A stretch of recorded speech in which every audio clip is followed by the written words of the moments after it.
Afternoon, partners and colleagues, and welcome to the more than 300 stakeholders. We're actually close to 400 stakeholders that have registered to join us for this webinar on the 35% renewable energy blueprint to 2030, assessing opportunities for financing RE ambition, presented by the National Renewable Energy Board, or NREB, in collaboration with the Clean Energy Investment Accelerator, Greening the Banks Initiative, and WWF Philippines.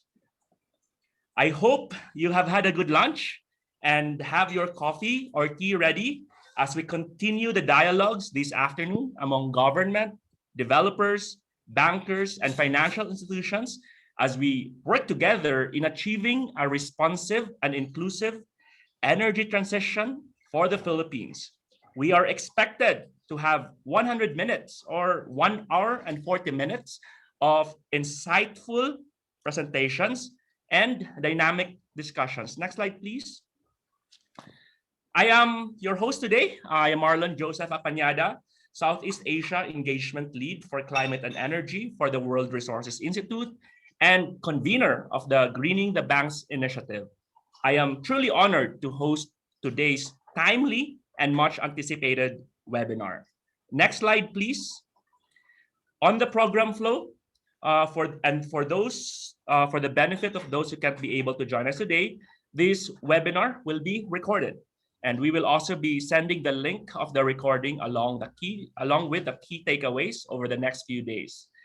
In our previous CEIA webinars held in collaboration with NREB, we've discussed the Philippines' emerging policy developments, the declining cost of renewable energy, and how we can ensure the growth of RE with the reliability of the grid. Today, we will be honing in on one of the key barriers you've identified in bringing renewable energy projects to commissioning: financing. After the context setting, which I will share, Attorney Mona Di Malanta, chairperson of the NREB, will give her welcoming remarks. And our topic will see perspectives from an independent RE developer, a banker, and an insurer in financing these projects.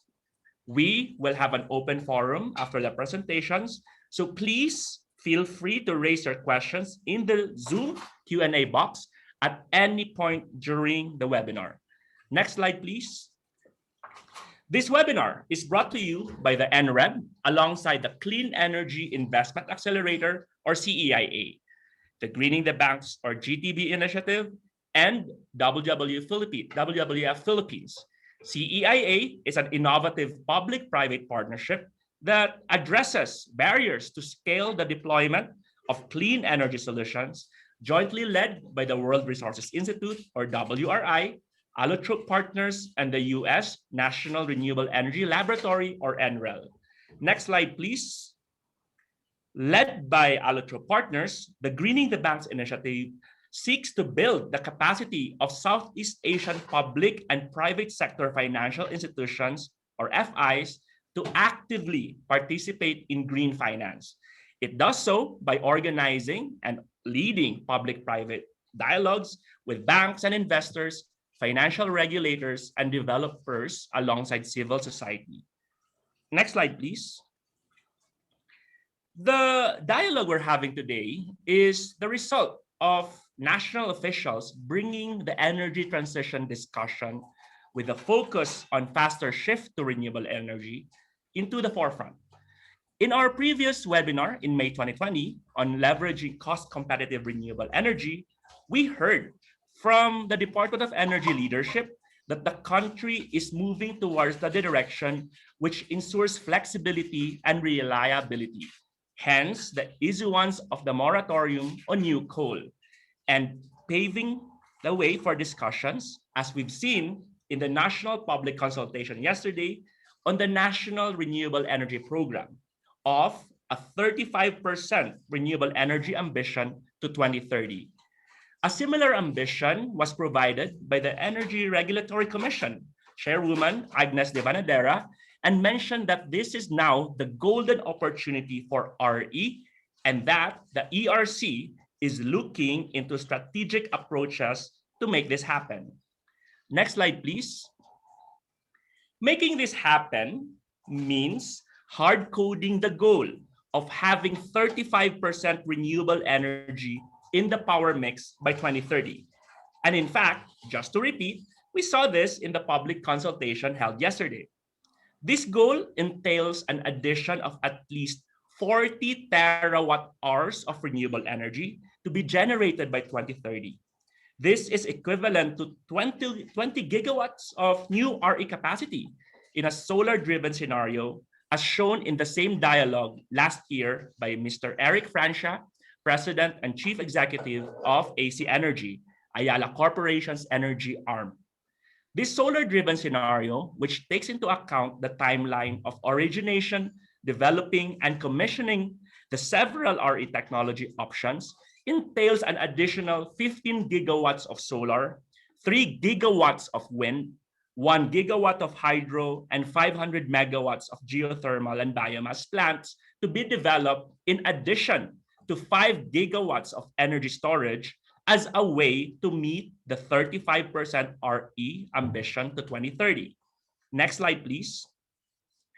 All these discussions of ambition are underpinned by the fact that in the context of the Philippines, renewable energy technologies can be and have in fact already been competitive against traditional fossil fuel-based energy.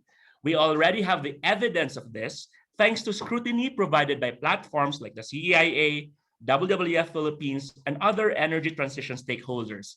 In the Philippine context, producing electricity from a combination of solar, wind, hydro, biomass, and geothermal is already cheaper than producing energy from coal and oil and other imported fossil-based alternatives. Next slide, please. With this new energy reality, how do we proceed on capturing opportunities in the low-carbon transition? According to the Institute for Energy Economics and Financial Analysis, or IEFA, DOE's moratorium on new coal-fired projects is projected to bring in 1.45 trillion pesos or 30 billion US dollars worth of investments in renewable energy by 2030. The Bangko Sentral ng Pilipinas Sustainable Finance Framework also offers a new support for energy transition and RE development and gives banks the impetus to start pricing not only climate and transition risk, but also to value climate resilience and low carbon opportunities. In our webinar just last month with the Bangko Sentral discussing transition risks, one of the key points emphasized during the discussion was that the recognition and pricing of risks open opportunities for the financial sector. But how do we ensure that these investments will happen and lead to an increase in RE capacity and bring reliable, low-cost electricity to us, the consumers? This is what we will discuss today. Next slide, please. Before I proceed to introduce our resource speakers, our esteemed panel of speakers, I would like to just quickly show the results of the poll we've included in the registration form. It is interesting to note that 43% that we have out of the registrants, we've seen that not all are aware of NREB's plans to increase the country's power mix to 35% by 2030. We also asked you what challenges you're facing in bringing renewable energy projects to commissioning. 57% of the respondents mentioned red tape and permitting as a challenge, and about 50% stated that availability and access to financing is a challenge, both very significant figures. We hope that through this dialogue and your participation in the discussions, we can come up with recommendations, actionable recommendations to ease these challenges. Next slide, please. And we'll learn more about this from our very prominent speakers. In today's live webinar, we are joined by Attorney Mona Lisa de Malanta, Chairperson of the National Renewable Energy Board, who will be providing the welcoming remarks. We are also joined by Mr. Aboy Castro, President and CEO of Clean Tech, to represent independent renewable energy developers. And we have Mr. Mike Zapata, head of UCPB's investment banking unit, to represent bankers, and Mr. Martin Beck, Asia renewable energy leader of Marsh and McLennan companies, to offer perspectives from an insurer. Next slide, please. In this webinar, we aim to answer these questions. What kind of policy levers would help financial institutions have more appetite in supporting scaled RE deployment? What can the country how can the country position itself as the regional destination for renewable energy investments, among other questions? Please feel free to raise additional and supporting questions on the Q&A box in Zoom at any time during the program, and we will do our best to raise them to our panelists. We also encourage you to share any insights you have in the chat box. And with that, next slide, please. I want to formally introduce you to Attorney Mona Lisa de Malanta as our first speaker. Attorney Mona is presently the chair of the NREB and is a partner in PJS Law. And until her assumption of office as NREB chair, led the energy group of the firm. She has recently been awarded by the International Financial Law Review as one of the best lawyers in 2020. So congratulations, attorney. And she's also recognized as one of this year's distinguished representatives of women in Renewables Asia and women in energy for her invaluable work in bringing and accelerating RE in the country through platforms such as this. Attorney Mona, the virtual stage is all yours.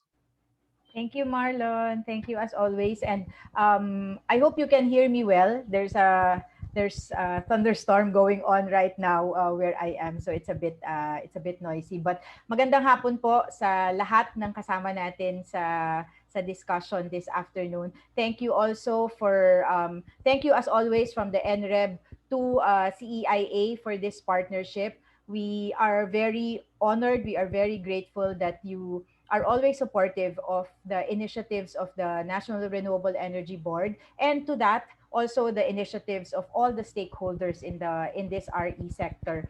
And good afternoon also to our guests, our members of the panel. This is, I don't know, Marlon. Marlon showed the previous, at least a slide, some snaps of the previous webinars that we've done. But I know we've had more, right, Marlon? And I don't know how many times we have talked about when are we going to talk about financing. So now we're finally here. We're talking about RE financing because we know this is one of the bigger challenges that developers face, and maybe one of the key barriers that has really prevented us from scaling up RE. But it's quite timely when Marlon's group and the NREB thought about this webinar and set the date. We did not really know that the National Renewable Energy Program would be presented just the day before. So there was a bit of pivot that we needed to do on the materials. But we've had some practice on pivoting, right? Every one of us, I think. That's what the pandemic has brought us, has really scaled up our skills on pivoting. So what I wanted to do to welcome you all and sort of set the stage also for the discussion this afternoon is maybe go back to some highlights that were presented by the Department of Energy yesterday when there was that public consultation on the National Renewable Energy Program. I was scrolling through the list of participants this afternoon, and I'm glad to see not only familiar names, but also names of our I wouldn't say co-warriors, but those who have been with us in this journey since 2 years ago when we started reviewing the National Renewable Energy Program of the Philippines. It has been a long process of review, but I'm so happy that we are finally here talking about our plans for the next 20 years. So yesterday, when the Department of Energy presented the plan, there were two plans. If you recall, for those of you who joined us yesterday, there were two plans, two outlooks presented. The one that DOE presented, the first one is called the simple method. That's just based on the RPS rules formulation, the formula in the RPS rules on how we get to that 35% RE share by 2030. I won't go back and share with you the previous slides that Director Mylene of REMB presented yesterday, but let's go directly to the heart of it. There were two outlooks. The first, if we compute our trajectory going by the simple method, we know that based on the committed projects of RE, we only have about 897 megawatts of committed projects of renewable energy in the pipeline. That means projects that have already commenced construction or have secured what we call the certificate of confirmation of commerciality with the Department of Energy. Just 897 megawatts. If we expand that base to count those that were issued service contracts by the DOE, including those that are still in the pre-development stage, all of a sudden the universe becomes bigger, right? We are seeing more than 27 gigawatts of capacity in the pipeline. And that's quite telling. We have only 897 megawatts committed, and yet we have that potential for 27 gigawatts of project in the pipeline. I guess the challenge for us and something for this group, I don't think we have a better place set of people to talk about this. How do we convert, how do we migrate these indicative projects to committed projects? In other words, how do we bridge where these projects are at the moment to get them to reach financial closing? That's the challenge that has always been the challenge. But I think for this afternoon, we have the best set of people to think about solutions, how we get there. In fact, if we expand that even more, that universe, we're looking at about 31.8 gigawatts of potential there in that pipeline.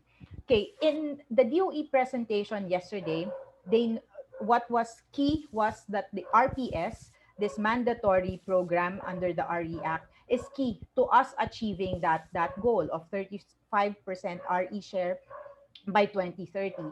If RPS were not in the picture, meaning RPS for whatever reason was not implemented or is no longer part of the RE Act, or is no longer part of the program, we are going to see not an increase in RE share from where we are at 20% RE generation share to a continuous decrease. And this, in the previous webinars, you've joined me. If you've joined me in previous webinars, we've shown that over the last 10 years, ironically, from the establishment of the RE Act, or the enactment of the RE Act, instead of increasing our RE share in 2008, where we were already around 34% RE, that share has actually gone down over the years, such that in 2019 and also in 2020, it's gone down to about 20%. If we continue with this trajectory without RPS,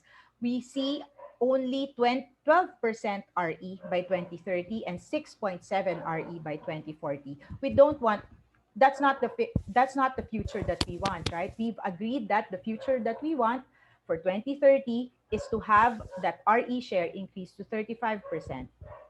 Currently, the RPS level is set at 1%. If we keep it at 1% over the next 20 years, according to the DOE simple method of calculation, we will still see a decrease of that RE share from that current 20% that we have now to 17% by 2030 and 15.5% by 2040. How do we then reverse? How do we shift gears? How do we not get to that point and go back to where we have initially planned on going, which is that 35%? In the last bullet that you see on the screen, you see that in the DOE calculations, we can keep the 1% for last year, for this year, the first year of implementation for RPS, until next year, where people are still getting their bearings in terms of RPS compliance. But immediately by 2023, I think the figure, I don't know if this is the updated numbers that we saw, but yesterday, I think the DOE showed 2.56 to 2.9%, and if that is reached, then adjust it maybe downwards for the next period. But definitely we cannot stay at 1%. This is just a graphical representation. But what I wanted to show you is also this one, because Marlon already mentioned some of these points earlier.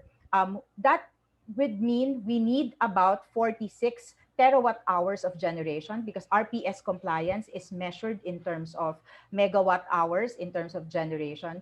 We need that much generation to happen in or to come in by 2030 and 2040. That means the projects that we have in the pipeline are not going to be enough. So it is key that we transform the indicative projects to committed projects. And that's, I think that's what we need to talk about this afternoon. There are already programs that are in the pipeline that are set out to help us get there, including the Green Energy Auction Program and the Green Energy Option Program. But how do we support all these programs so that we will realize all these objectives? The second outlook that was presented by Director Maylene yesterday is in regard to the proposal of the National Renewable Energy Board. In the NREB, over the last, as I mentioned, over the last 2 years, we've been working on the review and then the projection for 2020-2040. We've used a software, a capacity planning software in doing our model. We made certain assumptions on the growth rate of the country, and you've seen this if you've been in other webinars that I've also joined, where we shared our initial findings and our recommendations to the DOE. We made certain assumptions on demand. We made certain assumptions on supply, not significantly deviating from what the DOE ended up using in what you had seen earlier. We made certain assumptions on the availability of the grid for the for penetration of RE. We made, of course, certain assumptions on cost, because the modeling adopts an LCOE approach, and it optimizes the projects in the system. Based on our calculations, we will need to increase the RPS to 2.52% moving forward. So all the way from 2023 all the way to 2040. That gets us to an RE share of 37% by 2030 and around 55 or more than 55% by 2040. So what does this tell us? Whether we go by the simple method or the plexus or the capacity planning method that we adopted in NREB, what it tells us is that we cannot keep the RPS levels at 1% that we have today. There has to be an adjustment around the vicinity of, well, more than 2% vicinity starting 2023. That will help us get to 35% by 2030. What are the policies and programs that are necessary? We already have, as I mentioned earlier, the RPS program, the Green Energy Option Program, which is the voluntary program that is rolled out this year, the net metering program that has already been there but needs to be scaled up, the Green Energy Auction Program, which is slated to happen middle of this year, and the ongoing open and competitive selection process of the Department of Energy in awarding RE areas to RE developers. Other than that, we already have tools in place, like the Competitive Renewable Energy Zone Study, or the CRES study, that already maps out all over the country the resource-rich areas for solar and wind, and the requirements for transmission that will be necessary to accommodate or to usher in the entry of these RE projects. Director Maylene also, or the DOE also, shared with us yesterday the various partnerships that are being entered into by DOE with the different agencies and even local government units. And this is key. Yesterday, I also emphasized or shared our view that in the developing in that goal, in this pursuit of us reaching 35% RE by 2030, it cannot be just the job of one agency alone. It takes what we call the whole of government, whole of society approach for this goal to be reached, for this target to be reached, because it's not just about energy. It's all about how energy is being used, how energy is being utilized to fuel progress, to fuel development. So it cannot be divorced. All these plans cannot be divorced from the development plans of the various sector. Moving forward, this is just a summary of what was shared yesterday and what we share also in terms of the recommendations we made from the NREB to the Department of Energy on how to get us to that 35% RE share. You'll notice that there are a lot of programs that involve utility scale RE, but there are also programs that involve smaller scale RE. And I'm personally convinced by the prospect of this, especially in a country such as ours, which is an archipelago, a composition of islands. The beauty of is that it can be deployed in smaller scale. The challenge there is, and this is, I think, the best segue I could think of for the panel. The challenge there is what will make smaller scale RE deployment financeable for institutions like banks and other groups. What will make it more attractive so that we can properly lead those financing institutions that have already vowed to get out of financing coal and non-RE projects? How do we move those funds to all these RE potentials or all these RE prospects in the country? So with that, thank you, and I hope we have. I'm looking forward to this discussion. Been looking forward to this for months actually. So thank you, everyone. Maraming salamat po. Thank you, Attorney Mona, for the opening remarks and your exciting insights into the renewable energy opportunities in the Philippines. And indeed, ang tagal natin pinag-usapan to. And now we're happy to have welcomed more than 260 stakeholders in this conversation on this timely topic. And that's a key discussion point. How do we bridge those indicative projects into being committed projects? All right. And I think a good way to segue to our next speaker is because he will have his own viewpoints as an independent developer. Okay, to share his perspective as an independent developer on challenges and opportunities in RE financing, we welcome Mr. Salvador Antonio Castro Jr., President and CEO of Cleantech Global Renewables, or Coach Aboy, as the industry calls it. Coach Aboy is the president and chief executive of Cleantech, and as the founder and current head of the company, he leads the development, project management, financing, construction, operation, and maintenance of several solar, wind, and hydro plants, entailing billions of pesos in investment for the Philippines. So I think we'd really love to hear from you, Coach Aboy. And without further ado, the screen is now yours. Thank you very much, Marlon. And thank you very much, Attorney Mona, for setting the stage, not only for our presentation today, but of course, for your work the past 2 years. So hopefully, once our programs and your programs take off in the next couple of months, we will be on our way to our aspirational targets for 2030 and 2040. So good afternoon, ladies and gentlemen. I'm here to speak about the challenges and opportunities in renewable energy financing that is from an independent RE developer's perspective. So just to confirm, Cleantech is by no means affiliated with any of the conglomerates. We are a standalone entity, and hence we are very much independent.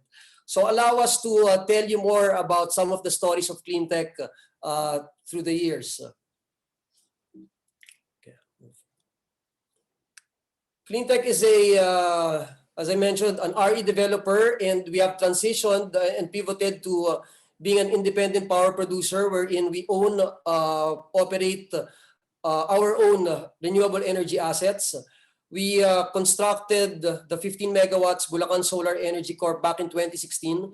It was one of only 24 solar projects to have achieved FIT eligibility. We are currently in the final stages of completing our 22 megawatts Bulacan expansion. And we are also in the middle of constructing our 20 megawatts One Manawag Solar Corporation, which should commission by the third quarter of this year. Our aspirational target by 2025 is 1 gigawatts of renewable energy assets. So in alignment with the enthusiastic numbers that Attorney Mona showed, there is definitely a healthy pipeline in the Philippines. It's really converting this pipeline into bankable projects so that this may eventually be commissioned. Allow me to say that regulatory framework is definitely the key.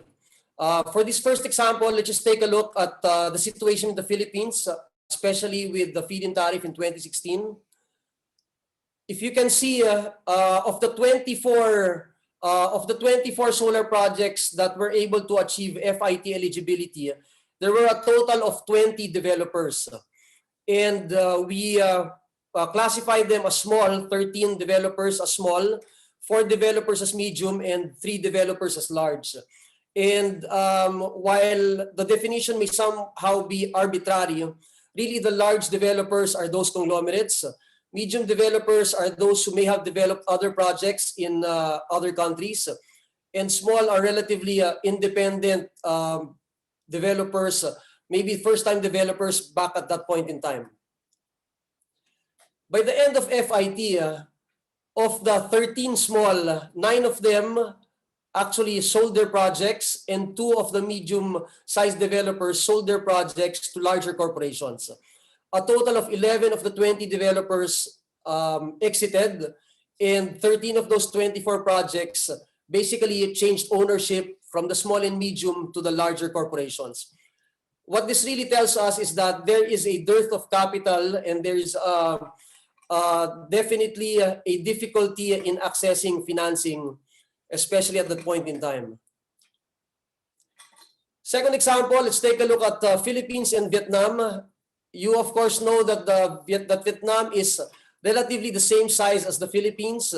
As of the end of 2020, they have a population of 98 million compared to our 110 million, or an index of about 90% of the Philippines population. However, take a look at this graph. The 921 megawatts that were installed in the Philippines really was from a period of 2014 to essentially 2021.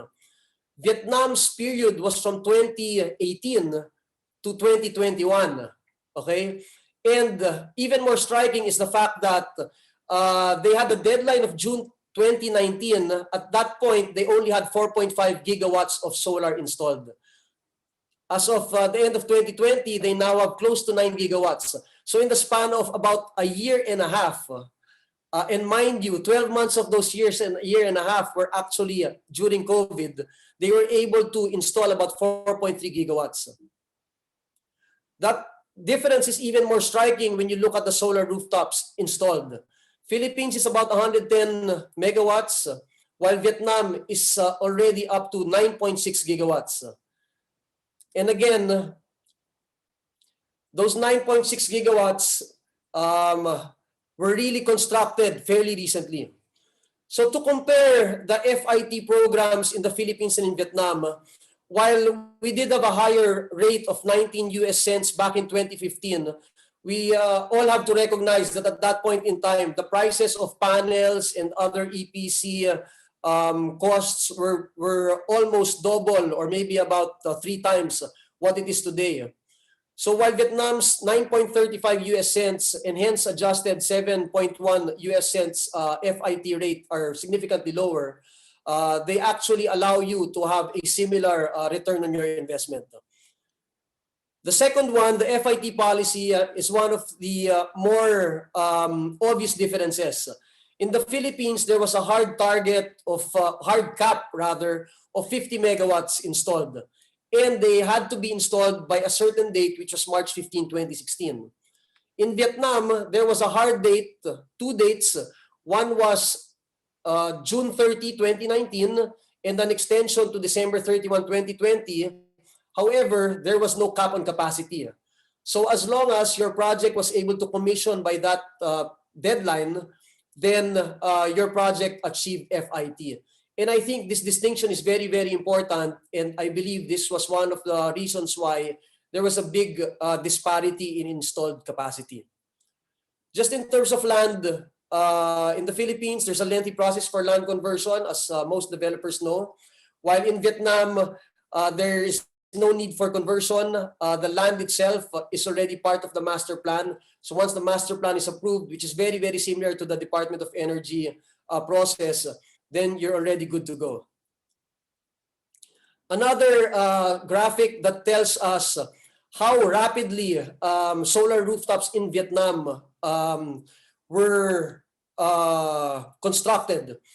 In December 2019, there were really almost no installations. 6 months after, relatively some, but within the next 6 months, it just suddenly exponentially skyrocketed. And what was the difference? The difference was that in April 2020, the MOIT, or relative similar to the Department of Energy in Vietnam, released their policy, which said that there was a feed-in tariff for solar rooftops for the period of 20 years and at the rate in front of you, 8.38 US cents. So the fact that an FIT was given for solar rooftops definitely pushed the construction of all of these projects. So why is this important? Why should there be financing for independent RE developers such as us? As you all know, the MSEs are the lifeblood of the Philippine economy. There's so many statistics out there, especially during COVID. We definitely have to support the MSMEs. Some people also recognize that the independent renewable energy developers are closer to the ground, and because of that, we can originate projects at a faster pace than the larger corporations or conglomerates. From a sustainability standpoint, it's very important to move from a developer model wherein you may have revenues this year, but nothing for the next 2 or 3 years, and then gain some revenues again when you have another project. So for most developers in the Philippines, they probably earned some revenue in 2016, had nothing over the last few years to sustain them, and then hopefully by 2021 or 2022, they get some projects up and running. To be able to sustain an organization, you obviously need your cash flow and you need your revenues to come in. And hence, we believe that an independent power producer model allows you to have those recurring revenues over the longer term. And lastly, of course, competition is very, very important because it allows us to give the people options. Number one, giving people options. Number two, allowing us to be able to lower the costs. So competition is definitely very, very important.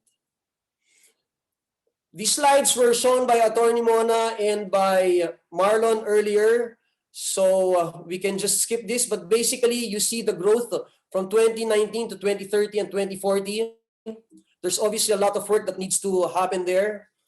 And we were talking about what is this opportunity? What is a 35% RE by 2030? What really is this opportunity? I actually have a conservative number here in front of us. I just put a trillion pesos rather, and that's 12 zeros after the number one, not counting the 2 zeros after the decimal point. Marlon had an earlier slide which showed 1.5 trillion pesos, and that really just comes from the investments that will be reallocated from coal projects to renewable energy projects. So for the financial institutions out there, this 1 trillion peso number, I'm sure is just a low end. If you mix in hydro, you mix in wind, you mix in geothermal, you mix in energy storage and everything else, that number goes up to 1.5 to 3 billion perhaps. And that's really just for 2030. So again, to summarize the first challenge, which for me was regulatory framework, the lack of a conducive regulatory framework in the Philippines since 2016 was definitely a challenge for us. Case in point, there were no FITs, there were no auctions. For our solar rooftops, there's a 100 kilowatt limit. In Vietnam, there's none. And at this point in time, there has been no regulatory framework for energy storage yet. However, there are a lot of opportunities. These have already been mentioned earlier today, so we won't go into them. But suffice it to say that we know that the Department of Energy and the NREB and the ERC have been working doubly hard to get all of these new regulatory frameworks out there and applicable and ready to move forward. The second challenge for us, especially for an independent power producer, is our credit rating. Admittedly, because we are relatively small compared to the big boys, and because we are possibly less than 10 years old in business as compared to the other conglomerates which have been existing the last 50 years, if not 100 years. The two challenges are we will likely be unrated, or possibly number two, if we are rated, our credit rating is below investment grade. However, there's a lot of opportunities to counter these challenges. There's what we call a credit trap, and we'll talk about that in a little while, or credit substitution, wherein you can work with an agency to effectively use their credit rating. So if that agency is investment grade, then we can actually use their rating instead of ours, which may be unrated. A second product which is available internationally is a hybrid insurance or a surety bond. And that in effect allows basically a coverage for the entire loan for the amount of about 1% or something. That's really the range of the premium for a hybrid insurance. They basically give you coverage for any possible default of the loan for any event. And of course, in the Philippines, independent developers would definitely like to see a true non-recourse project finance for projects with a bankable offtake agreement. Kindly note, bankers, that I have put here a bankable offtake agreement. So what we really want to point out is that if we have a bankable offtake agreement, say for example, from the green energy auction policy in the coming months, then hopefully we can move forward on these projects right away, wherein it is a true non-recourse, and hopefully the sponsor and the credit of the sponsor will not really be the reason for moving forward or not. A simple case study: in Argentina, a renewables law was enacted in 2015, and the goal was to generate 20% from renewables by constructing 10,000 megawatts by the year 2025. And the off-taker was their national utility, Camesa, which was very similar to our Napocor. The challenge, of course, was because Argentina defaulted on their sovereign bonds in 2001, they did not have an investment grade rating. But did Argentina allow that to stop them? Of course, the answer is no. And their solution was to put up FODER, which was created essentially as the National Trust for Renewable Energy. And the mandate of FODER was twofold: to provide payment guarantees for power purchase agreements, and more importantly, to offer project financing assistance to project sponsors. So there were two programs. One was a payment guarantee account, and I won't run through the details anymore, but essentially there was a guarantee from the government. And second, the project finance account, wherein, as mentioned, Argentina government actually provides project loans and provides interest rate subsidies and equity contributions to the IPP. So we can see that Argentina, the government definitely stepped up. Number three challenge is there's a limited knowledge and experience investing in RE projects. And Marlon knows this firsthand, and Allotrope has been leading the Greening the Banks initiative. And perhaps there really has not been too many opportunities for the bank to actually get their feet wet and do so many deals over the past few years. But hopefully, again, with the regulatory framework kicking in, we should have more and more opportunities for these banks. And another challenge, of course, is financing merchant plants. That's, of course, one of our favorite topics to discuss. Opportunities, we did mention how big this opportunity is. It's anywhere between $1 trillion to perhaps $3 trillion over the next 10 years. because investors and financial institutions have begun divesting from coal projects, they definitely need a pipeline of renewable energy projects to sustain their own growth.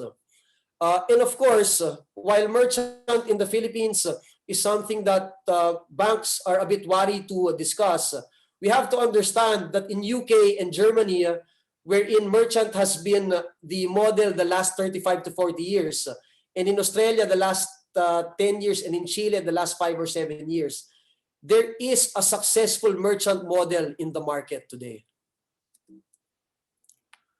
Number 4, the significant lead time of the bank's loan process is a distinct challenge for independents such as us.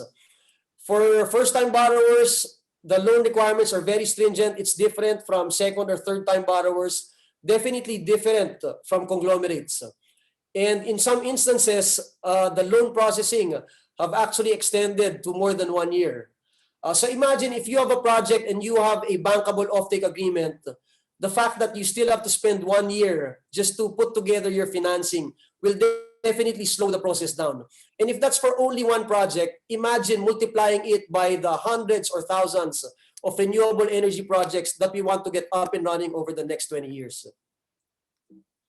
As an opportunity, of course, and this we discussed earlier, for the green energy auction policy, if we can come together and bundle low-cost financing right away off the bat, that will already allow us to move forward. If the banks out there can come together, either syndicate it or just come together and say that to the government, yes, we are committing a certain number of trillions of pesos at a certain rate for whatever tenor, and then we can actually compute this in our bids and move forward. That will definitely help us out. Another key learning for us was perhaps we can also learn from the other RE industry, and this time it's real estate, wherein there is a concept and they are mandated to have 5% of a project allocated to socialized housing. So what I'm saying is, if we're able to allocate a certain amount to independent power producers, then at least financing can flow to the smaller developers. Lastly, in terms of financing options, let me just run through 4 that we have tackled, which are a little bit more creative: green bonds, securitization, supplier financing, and guarantees. And just wanted to show you that on the right, we have energy, which basically takes up most of the financing that has happened in the green bond market. In the Philippines, as of August 2020, we were actually behind Singapore and Indonesia, but we were at least ahead of Thailand and Singapore. And energy and buildings and transport, again, were the top 3. You also may have read in the papers the past few days that EDC has actually come out with its green bond framework, and I think they plan to raise about 15 billion pesos through the green bonds. Securitization is a very interesting concept. Unfortunately, since it came into law in 2004, okay, more than 17 years ago, it really hasn't been tapped. We actually are wondering if it's very similar to the REIT, wherein it needs to be tweaked to be able to move in the Philippines. But suffice it to say that other countries like China and South Korea and Japan and Australia, it's a very, very big source of financing. Supplier financing has the advantages, of course, of faster processing cycle and lower market interests. Of course, there may be some exposure to foreign exchange risk, but costs are relatively lower, and of course, it's a win-win for developers who need financing and equipment manufacturers who need customers. Finally, for guarantees, as we mentioned, there's a field guarantee in the Philippines, and then internationally, there are 2 which are very active. The Credit Guarantee and Investment Facility is affiliated with the Asian Development Bank right here in Manila, and the Guarantees for Development is affiliated with PIDG. So just one last question that we wanted to answer. is that if you were put in a position wherein you would be energy czar for one day, what would you do? And some creative ideas for us were to ensure that there's a regulatory framework to support the RE transition to a robust baseload alternative. We need to ensure that JAP includes and is bundled with financing.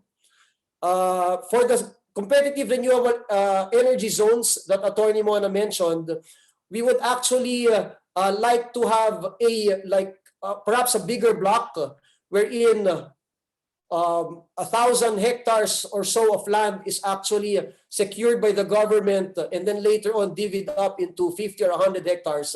And then because of the economies of scale, that actually makes it relatively faster for the developers. And lastly, we definitely need to work with the grid operator. If we can accelerate the development of substations and transmission line capacity and move the transition to smart grid forward, that will definitely work. I know that there has been some work already with NGCP. We have seen their plans, and it seems like between 2025 to 2027, they will actually do most of the work. But definitely, we need them to do the work today if we are to catch our goal for 2030. All right. Thank you very much for your time, Marlon, and thank you very much to the listeners. Oh, thank you, Coach. And I've seen the Q&A box now, and we're seeing the first questions being asked by our participants. And please know that I'm tracking them, and we will aim to tackle these questions at the Q&A. But excellent questions so far, and excellent insights, Coach, and very comprehensive presentation as well.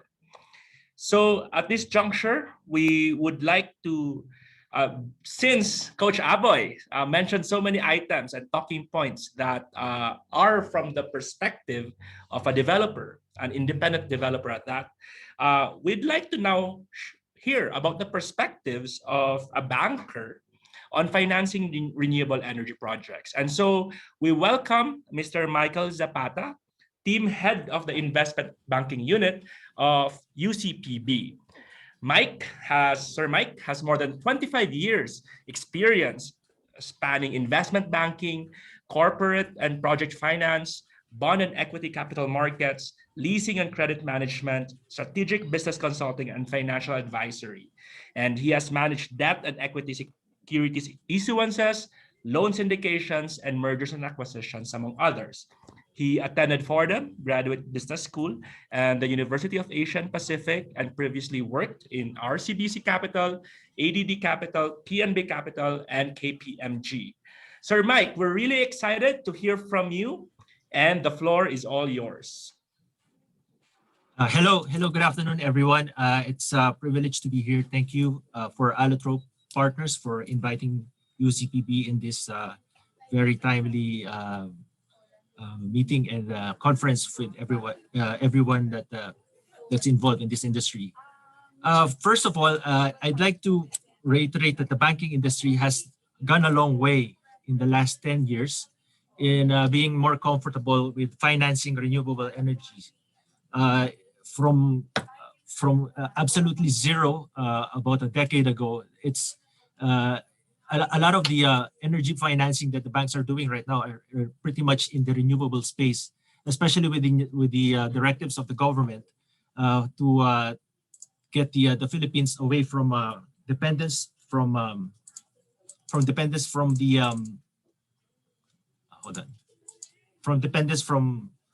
coal and other very climate destructive technologies. The banks have facilitated the financing of a lot of the earlier renewable energy projects, albeit, as Aboy mentioned, with much larger conglomerates and larger corporate-owned projects. So I'd like to find a way to address here some of the issues that Aboy mentioned a while ago, and address to him what from the perspective of the banks, what have been some of the sources and the problems that have led to a lot of these to where we are right now. So to begin with, I'd like to start with the policy. I'd like to start with the current barriers that provide hurdles to the financing of more renewable energy projects here in the country.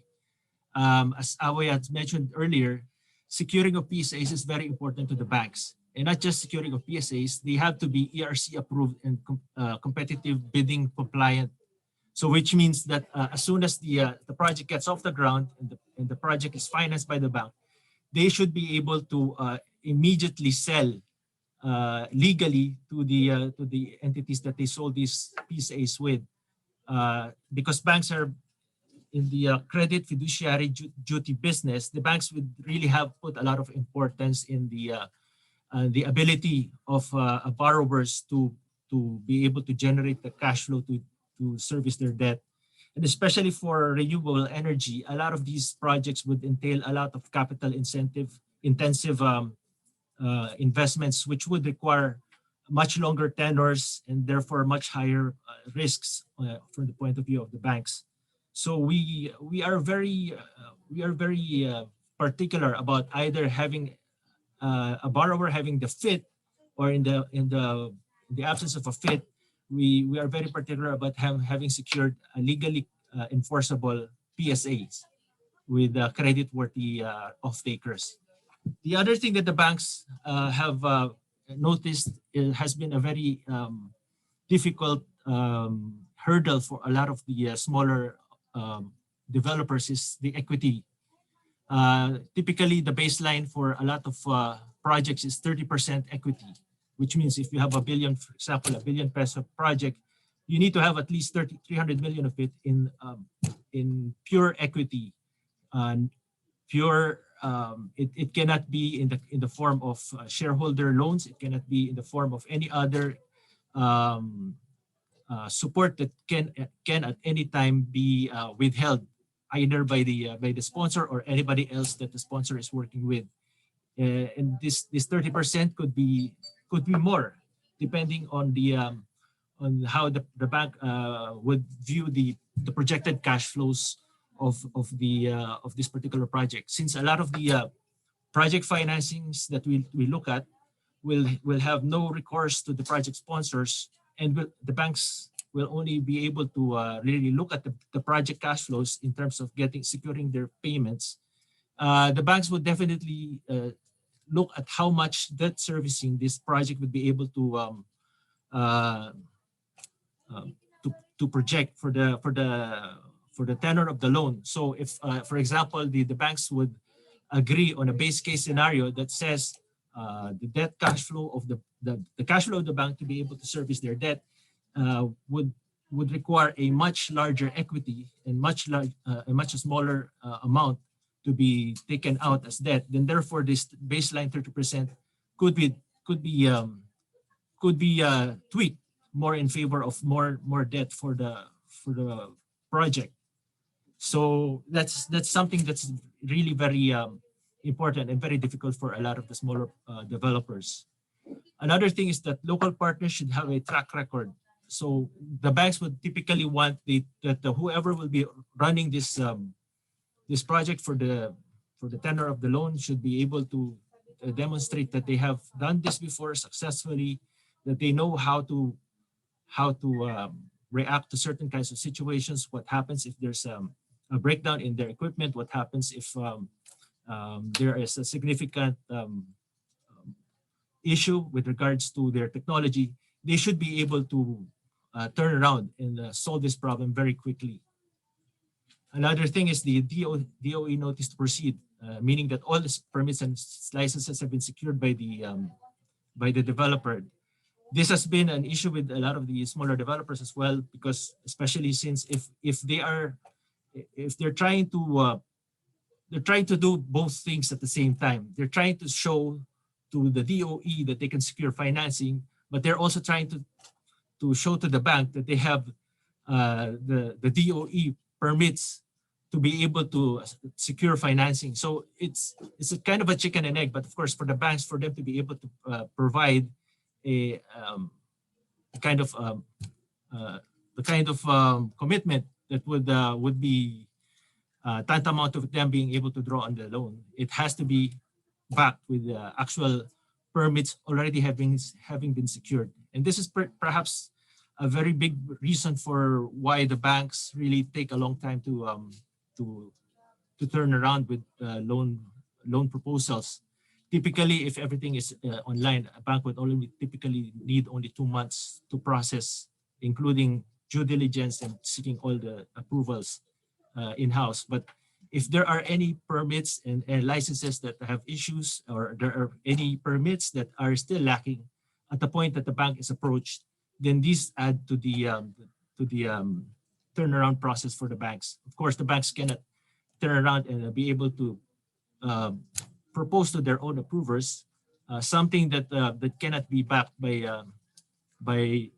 all these permits having been secured. That's going to be tantamount to the project being denied by the bank's approvers. So that's something that's very important for us to be able to secure prior to getting the approvals for the loans. Another thing that can affect the financeability of the project is having significant risks to projecting their cash flow. For example, if the developers was able to get a PSA, but the off-taker has weak credit. An example would be, let's say, an off-taker, an electric cooperative that would be considered a red by the NEB in the Philippines. Or if maybe they were able to secure a PSA, but there's a concentration risk because there's only one off-taker. So while this is less of an issue because there is a PSA, this is also something that would also be mean that this project would have to have much more other risk mitigants to be able to get the bank to get over the risk that it would perceive in having that concentration risk with one off-taker. And of course, there's also the risk of escalating expenses from the project due to maintenance costs. And for smaller developers, this can make or break usually the project, because if with the smaller sponsors, the bank would be looking at someone who would be able to guarantee project support in case there are major maintenance issues that arise during the tenure of the loan. And another risk that the bank would look at in terms of fluctuating cash flows would be the risk. The renewable energy development would usually be dependent on natural factors. For example, for solar plants, it's adequate exposure to sunlight. For wind farms, it's their exposure to wind strength. For hydro, is there sufficient water flow where the plant would be located? And this has been the main thing that has really prevented the financing of more renewable energy projects, which is a lot of these waste projects would need to use a lot of waste raw materials for them to be able to run efficiently, and the inability of a project to show that they will have an adequate and reliable source over the life of the tenor is usually something that has prevented the banks from financing more of waste-based renewable energy projects. Of course, as mentioned, because a lot of the technology in terms of renewable energy would usually be making use of the latest in technology. If the technology is new, there's always that risk that it may sometimes fail to work, which means it could become a white elephant that the banks will now have to write off. So this is something that would have to really be addressed by the bank's due diligence, which means the banks would really normally be only financing this if an independent technical consultant is able to certify to the banks that the technology works, and it will be able to service the PSAs that the project signed with. Another thing that that has prevented the signing of more loans is the tenor and the rate required by a lot of these independent developers is a bit different from what the banks typically are comfortable with. The bank sweet spot for loans is typically 5 to 10 years, but of course, because of the nature of the renewable energy, it has already been extended to 12 years. But with the smaller energy developers, which would typically have smaller economies of scale, a lot of them would typically need much longer, like 15 to 20 years, which is typically as of the moment beyond the credit horizons of a lot of banks. Life insurance firms as an alternative financer can offer probably longer tenors than the banks, but usually the life insurance firms would require higher spreads. They'd probably require guarantees from third-party guarantee companies, and would be even more stringent than the banks.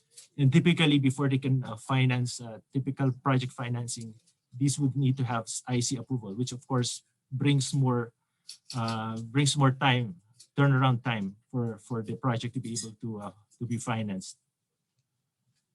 Another barrier would be insufficient insurance coverage. So typically, because a project finance is non-recourse and would only be any debt repayment would only be coming from any positive project cash flows that the project is able to generate. If there's any risk that of stoppage, whether during construction of the power plant or even during the operation, can result in a significant loss of cash flow. These things can drastically change the ability of the project to pay back the amortized schedule. So the banks would typically require insurance coverage, especially if it's going to be for much larger projects. And this insurance cost has typically been a major stumbling block for a lot of the smaller developers. So that's another thing that's prevented more possibly credit-worthy projects from being able to secure financing. Another would be if upon due diligence with the independent legal advisors of the banks turn around with a qualified legal opinion, perhaps the status of the land shows that this hasn't been converted properly from agricultural to industrial, so that they may be able to use it for the purposes of the project, or maybe the legality of the PSA is in question, or if there's the adequacy of other permits is put into question. That's also something that would be a more or less a deal breaker for the banks. As mentioned, that the bank requirement for stable principal amortization would entail that the project developers be open to dividend restrictions during much of the loan repayment period. So unless the project will meet certain covenant dividend coverage ratios, the DSCR, and the amortizations are current, dividend restrictions would definitely be out of the question for the bank for as long as a large part of the loan remains outstanding. And then, of course, finally there's the long-term commitment of the project sponsor. So a lot of the smaller independent developers, typically they launch a project, they sell to bigger energy producers, and then they move on to their next projects. But typically, if, for example, if the bank would have secured its approval on the basis, let's say, of ABOY's credit, if at any time during the tenor of the loan, there's a change of control, that's usually going to be a debt acceleration event, which means the loan has to be repaid in full. So having said all these, then we turn around and say, what types of what would ensure access to financing for renewable energy developers? So, of course, superlative of what I previously said, if they will have sponsors and management team with successful track record, that they become more financeable. If they will be using new technology, they need to partner with partners, foreign partners or local partners that have the expertise to manage this new technology. They need to have sufficient PSA for debt service, and they have to be ERC approved. The requested grace period cannot be significantly longer than the construction period. So, for example, a typical construction period for RE is 1 year. They cannot be asking for 4 years grace period. That shows that the cash flow viability of the project is questionable to the banks.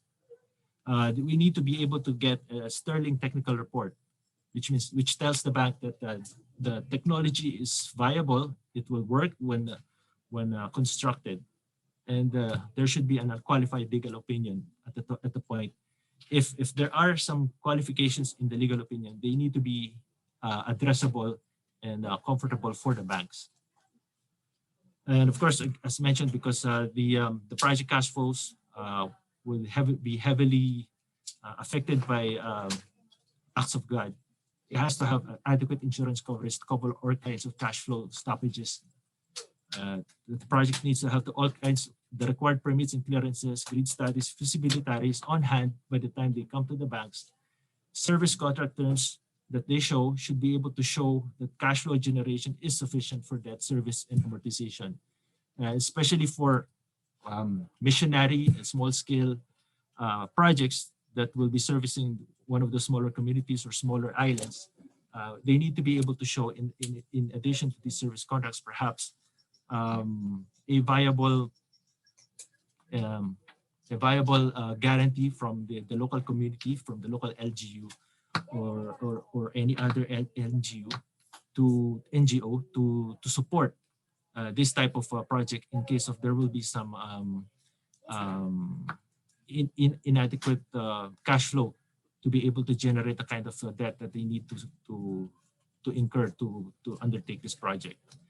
Typically, the debt service should be able to show that the SCR would be at around at 1.2 times, but the actual number would depend on the perceived risk of the banks. So if, for example, if we perceive that there's going to be a lot of possible fluctuations in cash flow, the SCR that would be required would typically be a bit more.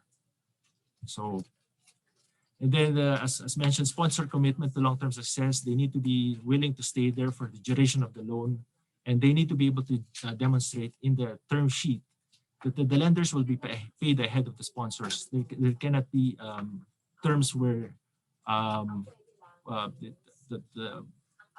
the sponsors are requiring the dividending out of any cash flows while a significant amount of the loan balance is still outstanding. Then, of course, we need to be shown that the project access to the required raw materials is secure, whether especially if it's going to be for waste or geothermal. If it's going to be for hydro, it should be able to demonstrate in the studies that the water flow in that area is strong enough to be able to generate the kind of power that they are projecting. If there's solar, there should be adequate exposure to sunlight. It has to be in located in an area that would have unfettered access to this sunlight. And then, of course, finally, with all these things, then the agreed base case model, the scenario that the banks will agree to be the expected cash flow viability of the project should be acceptable to the banks and should be able to withstand several sensitivity scenarios by the bank. Okay, thank you, sir. Okay, Sir Mike, I know we're running ahead of time. Do you want to wrap up with your final closing messages?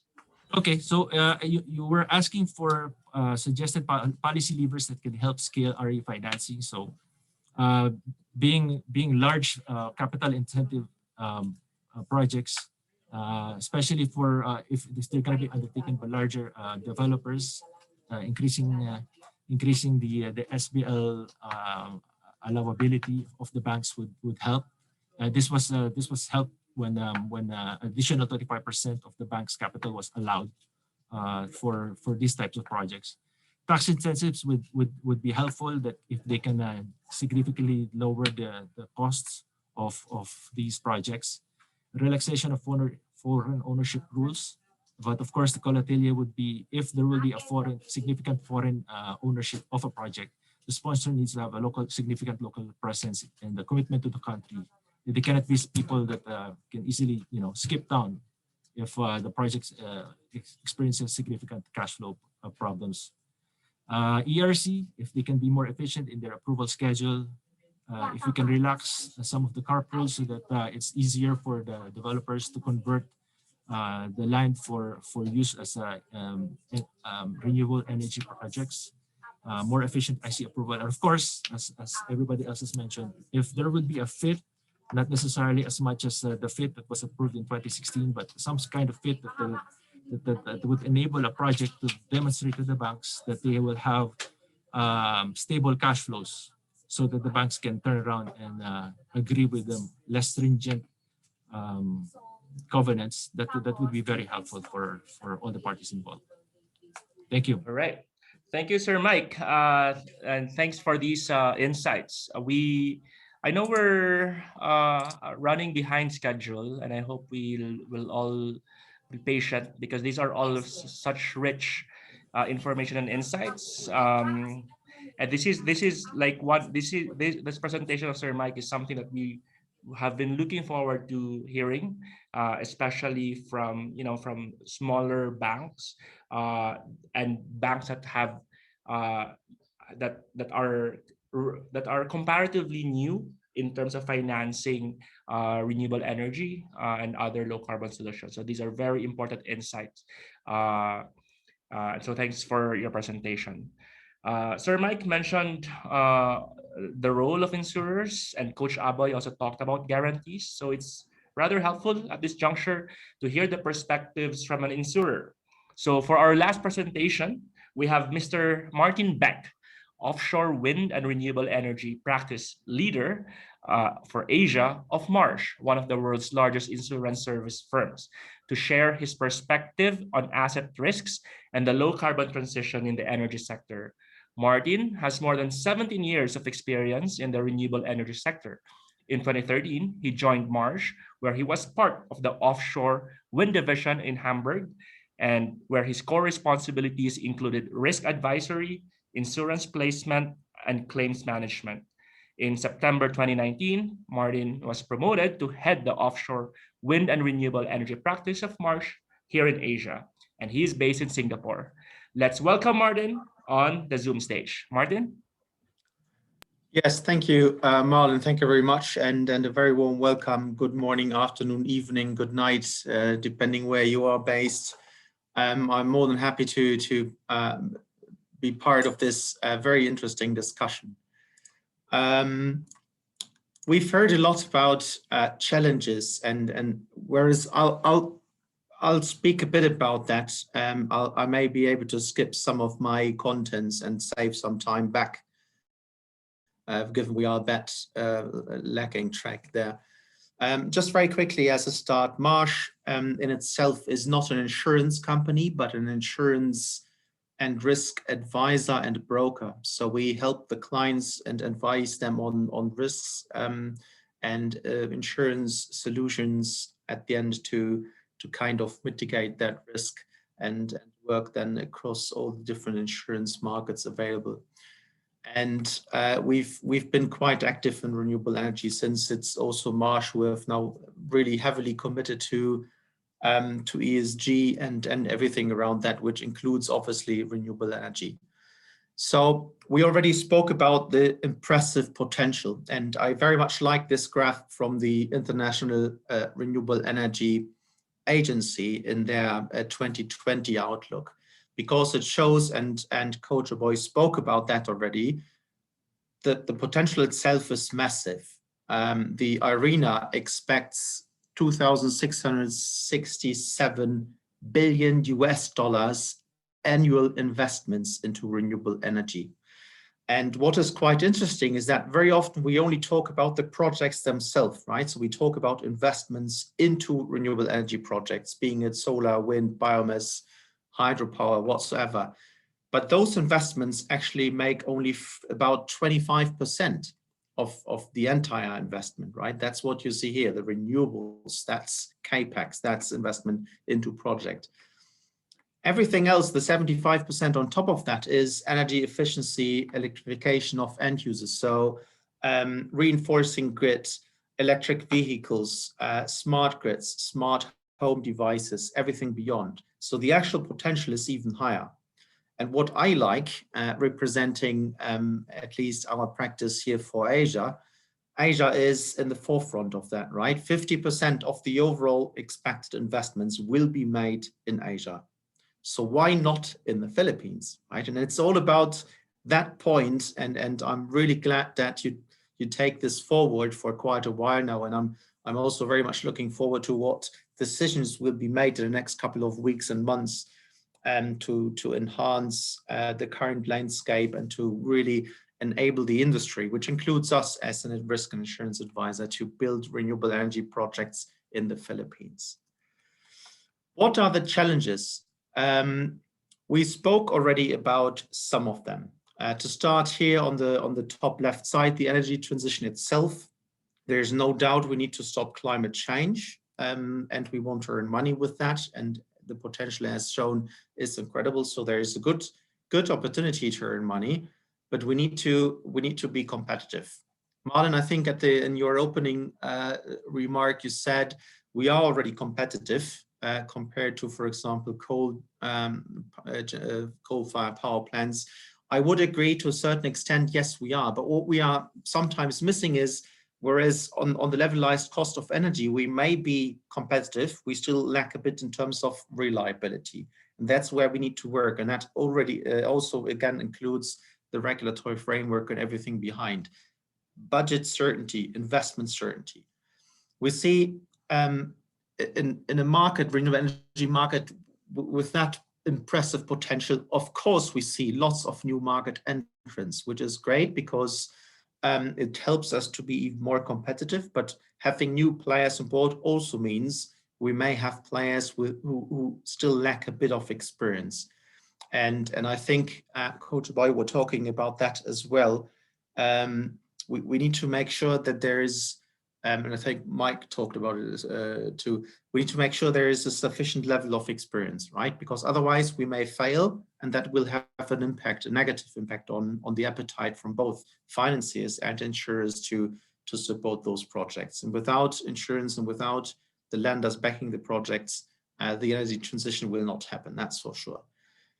Big chunk is regulatory framework or environment. I will not talk too much on that. We talked already. We need to have investment certainty. We need to have certainty to build the pipeline, to make sure on one hand, investors will come, lenders will commit to the projects, but also to build a local supply chain, right?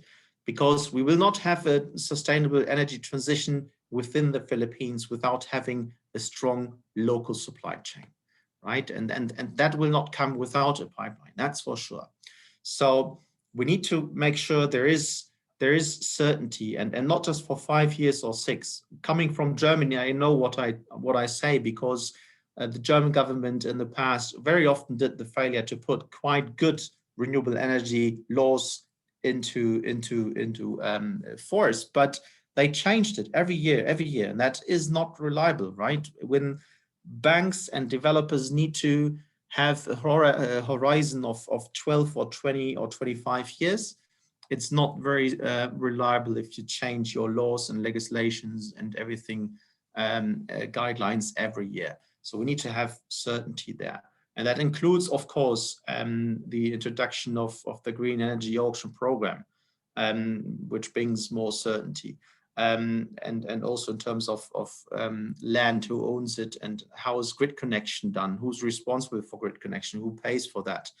On power purchase agreements, we discussed already the risk of curtailment, how is that taken? Currency convertibility, government guarantees behind the off-taker, things like that. Issues we also see in Vietnam, just to mention that, because a boy made the comparison between Vietnam and the Philippines, and the Vietnam, although quite successful, already have their challenges as well with the PPA, which is not yet deemed to be bankable by international banks, at least. Mike spoke about new technology, which is important, right? When we want to drive down cost, we need to have more efficient technology that is, on one hand, more efficient, and on the other hand, cheaper in terms of price per megawatt or megawatt hour. but we need to make sure that if we introduce new technology, it's still kind of reliable. You may know insurers are really hesitant, if not reluctant, to provide extensive cover for, let's say, less proven or non-proven technology. And that technology always has a bit the risk that we see defects or performance issues. So we need to have an eye on that. Supply chain, I spoke about that. There's no doubt we need to have local supply chain. It doesn't make sense to spend the 1 trillion pesos on projects in the Philippines if the entire money goes then back to China, to Europe, to wherever, where the components may be delivered from. Let's try to keep the money within the country. That's the most reasonable and most sustainable way of doing that transition. But again, we need to make sure there is knowledge transfer, right? The knowledge within the Philippines is still very limited. We have seen there are only very few solar projects, very few wind projects in construction or operation. So that we need to make sure there is kind of a lot of knowledge transfer and slightly increasing the requirement with regards to localization from, let's say, auction round to auction round once auctions are introduced. Last point, very important from our perspective or from the insurance perspective, is natural hazards or natural catastrophe, or NatCat as we call it. As you will know, the parts of the Philippines are quite exposed to natural catastrophes like typhoons. And that is something we need to always consider, because for insurers, this is the worst case scenario that could happen. Whereas in other countries where we may not have typhoons or earthquakes, we do not really have those dramatic scenarios where an insurer would be faced to a claim with 20, 30, or even 50% loss of the entire project. That's more credible in areas like in the Philippines or in Taiwan or wherever where we have typhoons and earthquakes. So we need to consider that and remind ourselves that this is something we need to try to solve when we set up our project. The last challenge, and that brings me to the insurance market itself, is that market is changing as well. We've seen attritional losses in renewable energy in the past. And we now come with renewable energy into Asia, which is a much more challenging market compared to Europe, where everything is quite simple. We don't have NatCat. It's a very much mature market compared to Asia. So it's easier for insurers to handle that. What we see in Asia is insurance costs are more or less out of control. Premiums really increase in different levels in countries, but we can say across all different countries and all different renewable energy sources, we see an increase of 200 to 300%. Deductibles, so the portion of the claim the owner or the developer has to retain, also significantly increase. So they have to take more of the risk, and the insurers slightly reduce their risk by capping out or carving out the first hundreds, thousands of US dollars from claims. Insurance cover itself, so the terms and conditions provided by insurers, is reduced. So they are not willed to provide the same comprehensive cover as they did 1 or 2 years ago. They limit cover because they have seen so many attritional losses. With capacity, we mean at the end, in order to insure the entire project, we need 100% insurance capacity, right? And in the past, we had sometimes some projects 200 or 300% capacity available. So insurance was available. Now we see sometimes projects where we actually struggle to find 100% of insurance capacity. So there is a dramatic decrease, and we need to solve that by different measures. When insurers are under pressure, they start to vigorously defend claims, right? They are not as willed to pay claims as they were in the past. They appoint law firms, attorneys to support them to find ways out of the claim, to say we don't need to pay for that claim. And that's also another challenge we see when serving our clients. The last point is placement. We already spoke about some lengthy processes for financing and for the permits for the projects. And that also includes now placement of insurance. In the past, insurance for an onshore wind project was done within a month. Today, it can take 3 to 6 months, depending on the project location and size and everything. So it's more difficult for us to place insurance. That's the very quick landscape of challenges we see. Yes, Marlon? I know we're really running out of time, and so we would like to allocate more time And no for the worries, I'm open on my forum. last slide. I'm on my Okay, last thank you, thank you, thank you. All good. So we think we need to reconsider the way we mitigate risk, right? In the past, the focus was very much on insurance. We need to split that a bit more. And here are just a few examples, and feel free to reach out to me if you want to listen and want to learn a bit more on how we see the landscape and how we would actually mitigate risk. We think we need to balance more between technical risk mitigation, and you see some examples like spare parts, redundancies, improve our transport and installation concepts, track record, as I mentioned, on technology, better project management, which also includes experience, O&M concepts. Then, how do we allocate risk contractually? So push a bit more back to contractors, get them on board for your project with agreeing performance warranties, with longer warranty periods, having delay liquidated damages on board, let them take parts of the weather risk during installation, things like that. And then of course insurance, but there need to be a better balance between these three areas to make sure that we really have a sustainable project we can then run for 20, 25, 28 years, because that's sometimes we forget, right? And that's basically it. Thank you very much. All right, thank you, Martin. I know we're a bit behind, 30 minutes behind to be exact, and I hope we can all stay for an interactive discussion. And I'd like to pose, and then we have been collating and grouping the questions because there's been a number of questions, and some of the questions have already been answered by our speakers. And speakers, please feel free to answer them directly on the chat box. We're also tracking that. The technical team is doing so. But I'm curious to hear Martin's thoughts on this item, because on one hand, you have the bankers exercising their credit fiduciary duty, and then the independent developers wanting the energy transition to be inclusive, so that independent developers would have a stake, right? Would have a participation. Is it a realistic expectation that the insurers or the insurance industry will have a role in bridging the indicative projects described by Attorney Mona into committed projects by providing some form of financing? Is that a realistic expectation, at least in the context of the Philippines, or is it is it just like wishful thinking?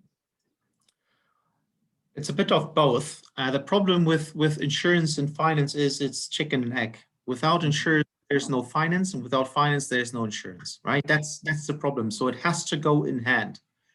And yes, there are solutions to support a bit on project rating, like, for example, parametric solutions to patch the risk of having wind shortfall or sun shortfall, or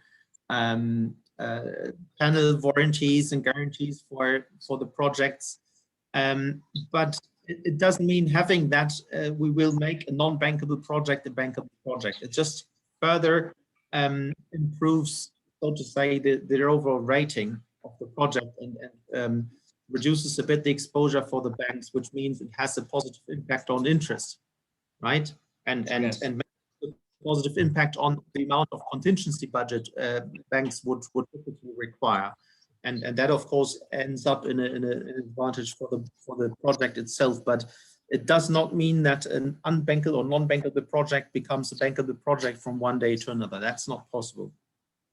Thank you so much, Martin. And then I'll just raise this question raised by Gary Espino from our audience, and then this is addressed to Sir Mike. Will you, talking about bankable projects and bankable projects, will you relax the 30% equity if a project can secure credit enhancements from, say, Phil Guarantee If a project can hurdle all the current barriers you mentioned, can you provide a non-recourse project financing? If yes, what will be the tenor and what will be the indicative rate? Yes, So I was that's just that's how, answering that right now. Okay, go ahead. I'm curious to pick your brains on these questions because this is exactly the question of many developers in our audience. Well, first of all, usually it's the guarantors that will require that the banks put in place their usual credit mitigants if as a precondition for them to provide a guarantee. Providing the guarantee does not preclude the bank from doing its own due diligence and ensuring that it can collect on its own. The guarantee is really just there in case worst case scenario, acts of God or things that are beyond the control of the borrower happens. But normally 30%, if that's the bank policy, they would be required by the guarantors like Phil guarantee to be in place as well before they actually even start providing the access to their guarantee.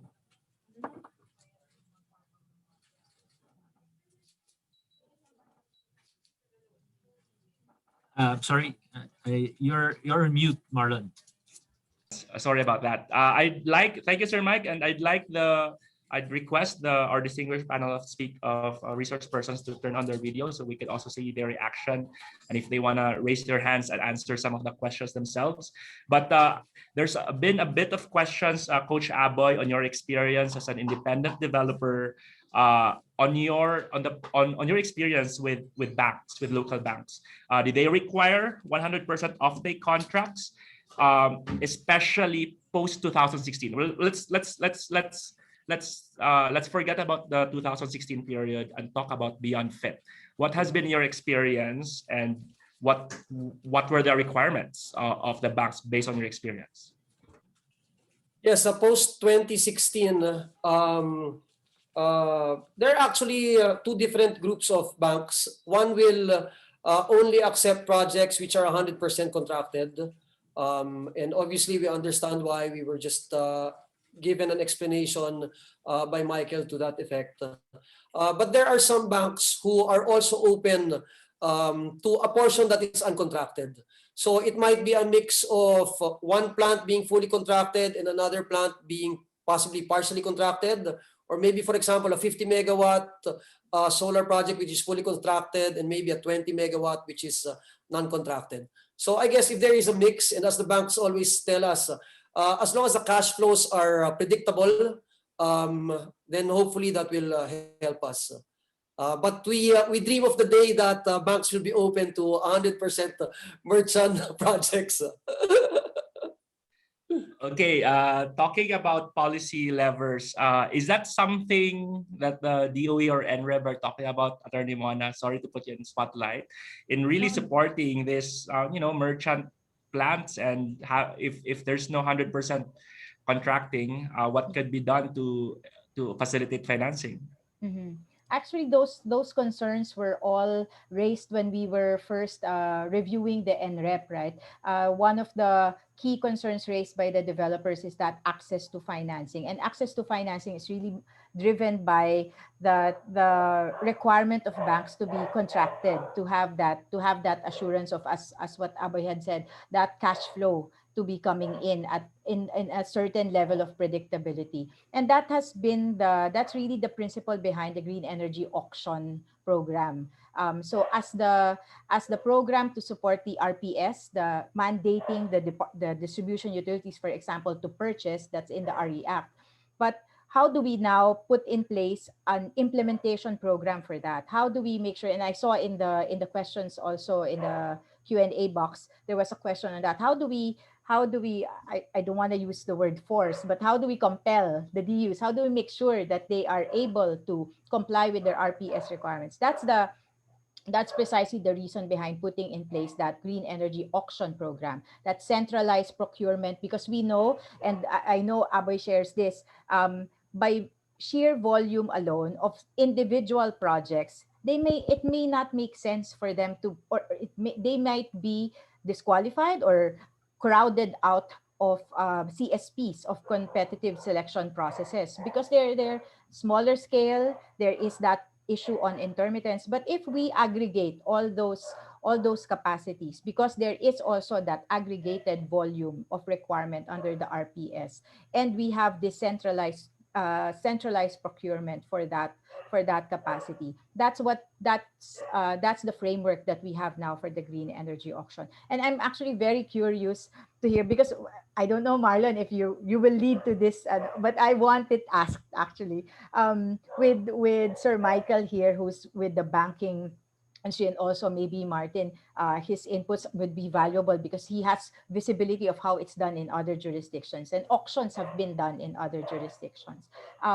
Is there something that we need to adjust in terms of what the banks would want to see when they finance projects, if there is this centralized government program for procurement? Because it won't be an individual PSA negotiated by projects. It will be this, similar to what we have, the WESM, but there is that contractual relationship that will come out of this auction among the participants.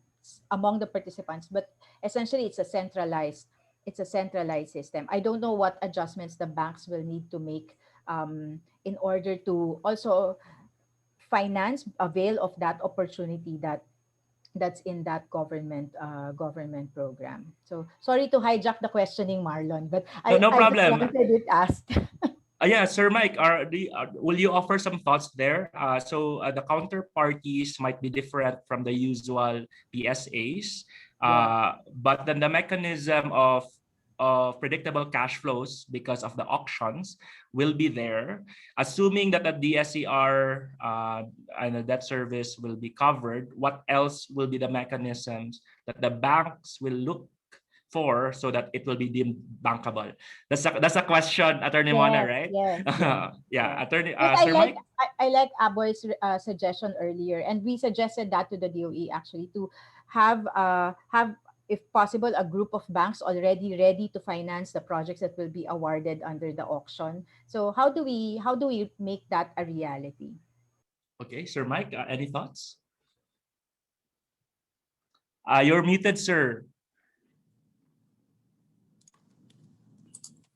Okay, Attorney Di Malanta, thanks for the question. But based on what I've heard so far, if it's going to be enforceable, we can take a look. Having said that, I think it would depend on the credit as well of the off-taker, because as we know, different buyers have different credits. Some of them will be able to more than be able to pay for their purchases to the project developer. So for those types of buyers, yes, I think that can take the place of a long-term contract. Having said that as well, of course, if there's going to be a need for the project to secure a long-term financing for the project, then we need to I guess what the banks would be doing would be to impose certain requirements for the type of project to be able to secure longer term on the basis of this auction, which would probably be a series of there probably would be greater need for some sort of equity support from the sponsor as well, if in case there will be times when they are unable to win in the auction. Where would the money be coming from to secure a loan, which is at that point in time would still be outstanding? So it's probably there's going to be a lot of discussions, but something like this is definitely going to be a lot better than what we have right now. Okay, great. That's something to chew on, Attorney Mona. And Martin, any thoughts to like de-risk this whole process, and what will be on an insurance service provider and risk mitigation strategy? What will be the 1 to 2 things you'll be looking for to make this appetizing to all concerned? Yeah, I think most important is early engagement, right? We are currently working on about, I think, close to 4 gigawatt solar and floating solar projects in the Philippines, and I think 800 800 megawatts of onshore wind. Everything is early stage, as said, because of the current landscape, but we are already talking about the projects, and we are talking about all the different challenges and risks we discussed. And early stage is important because at a very early point in your project, you already make decisions that may have an impact on insurability at the end, right? When you draft your ITTs for EPC contractors, so the invitations to tender, you already start to influence what will be insurance cover at the end. And also in terms of what I just said, risk engineering. So how do we technically mitigate risk? That's decided at a very early stage and has impact across the entire life cycle. So we sometimes work on projects 2 years or even earlier before construction of the project start. And that's the right time to let's say, set the scene from the beginning. It's all about keeping control of the project, reducing project lifecycle cost, and removing complexity in the project. And that's where we can support if we are not appointed 5 minutes before insurance has to be placed.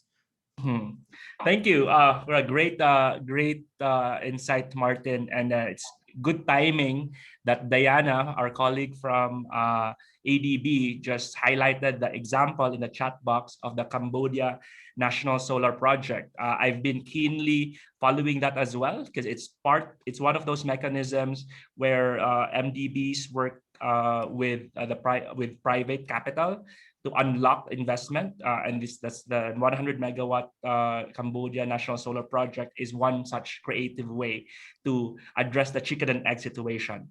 And going with a question on from Paula Vergara Marasigan, will there be government appetite or an agency to fully guarantee the term loans of, from a GEAP call auction? Is that on the table, attorney? Not yet, but I know that DOE has been in talks with the DBP, I think, because the DBP has an existing facility, has an existing window for RE projects. But I don't know if it's specific to support the projects that will be awarded under the auction. Not sure about that yet, Marlon. Okay, sorry to preempt all those kinds of discussions, but these are all happening in so fast with so many stakeholders looking Actually, forward. every day, something is developing every day. So it's hard to Yeah. keep track already. All right. We have seen like 9 questions being answered in the chat box, and we hope to really wrap up within the next 5 minutes because we're already beyond schedule. But at this point, there was a question raised: why do we talk so much about variable renewable energy and solar and wind, not the other technologies, right? There was also a question on biogas plants being highlighted. My thought there is that, VRE really has those challenges on cash flow predictability compared to the more baseload, quote unquote, cousins in the renewable energy space. Thoughts on that, sir, Coach Aboy? Is that a consistent observation, or because we don't see this as a geothermal and a big hydro problem, right? Because they're able to function like those traditional fossil-based IPPs in the bank, in the financial model. Is this a consistent observation? Do you agree or disagree? It's actually a great question. As we probably know, early in the Philippines history of renewables, we really had the large-scale geothermal projects and the large-scale hydro projects. And just from conversations in the developer industry, we feel that sites, large-scale hydro and large-scale geo are really very site-specific. And that's why it's very, very difficult to find. They have been explored by the government in the 30s, 40s, 50s, 60s, 70s, and 80s. And the only remaining projects that are in the OXP, as mentioned earlier, I think we're really about 5 to 7 geothermal projects, which are relatively small, 5 megawatts, 10 megawatts, 18 megawatts. In fact, people didn't bid for some of these projects because they know that the resource is not there anymore. or it's going to be very, very difficult to be able to extract that resource at this point in time with the technology that we have. For biomass and biogas, I believe it's a contracting problem of the resource. As you very well know, in wind and solar, the resource is free. We don't need to pay anybody. We don't need to contract it from anybody. But for biomass, unless you have the source, it's very, very difficult to contract it, and you are exposed to the variability of the prices over the next 20 to 25 years. So that, I think, is really the reason why people have been concentrating on solar and wind rather than on run-of-river hydro and biomass, biogas, and for geothermal. Okay, thank you, Coach. And as we're counting down the last minutes of this webinar, it's been such a rich discussion. And then this was one of the first questions, attorney, that I noted from Hannah Fernandez. How do we make sure that the ambitions in the NREB becomes actual policy? Like, how do we translate this into a follow-up hard-coded policy that complements the ban on new coal plants? Okay, maybe two things. One, the immediate is the adoption of that increased RPS levels.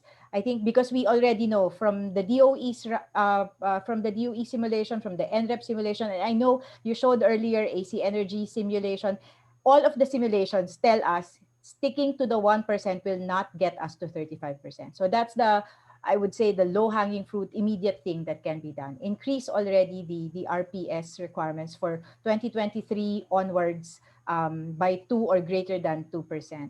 The second is by, and this is the long game that I invite everyone to play with everyone else here, is diligence. In the NREP PubCon yesterday, I also mentioned it took us about 10 years to talk about this again.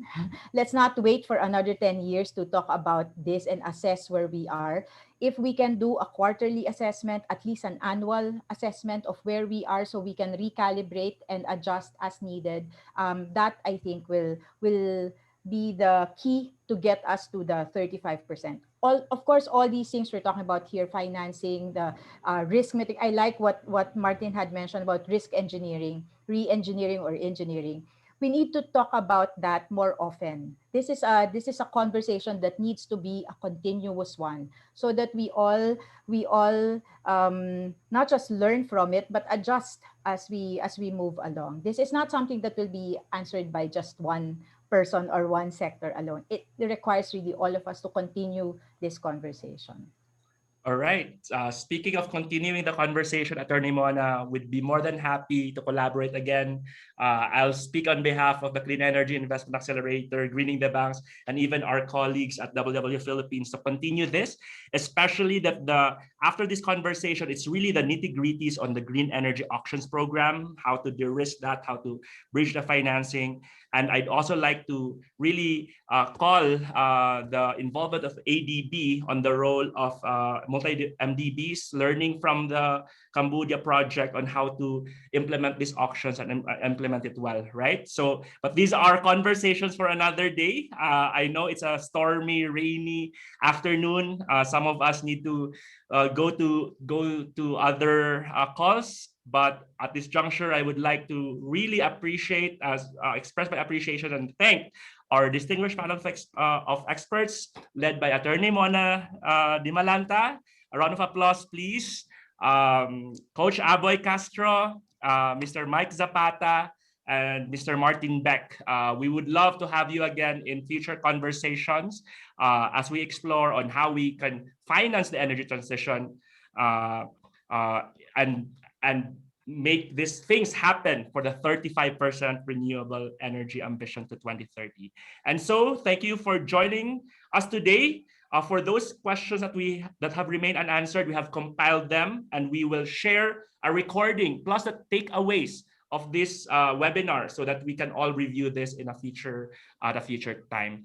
I would like to acknowledge the invaluable support of the WWF Philippines Sustainable Finance Team, led by Mr. Ed Tongson, Mr. Jojo Ejan Santos, and Ms. Claine Avelino, and the NREB Technical Secretariat team headed by Sir June Escobar and includes Ma'am Liza Pangilinan, Ma'am Cherry Hulungbayan, Angelico de los Santos, Gail Bitara, Michael John Domingo, and Joric Alimon. So if you wish to contact me and continue the conversation, since I'm wearing so many hats in this energy transition ecosystem, I can be reached via LinkedIn and the email indicated here. So with that, on behalf of the National Renewable Energy Board, our distinguished panel of experts and speakers today, the Clean Energy Investment Accelerator, the Greening the Banks Initiative, and the WWF Philippines Sustainable Finance Team, thank you very much for your patience and having this conversation with us this afternoon. And we look forward to the next conversations with you all. And we're happy to note, Attorney, that we still have more than 200 in our panel. So thank you very much, guys. And we hope that you always keep safe and healthy. Thank you. Thank you very much. Goodbye. Thank you. Thank you. Wonderful Thank you. session. Thank you. Thank you. Thank you.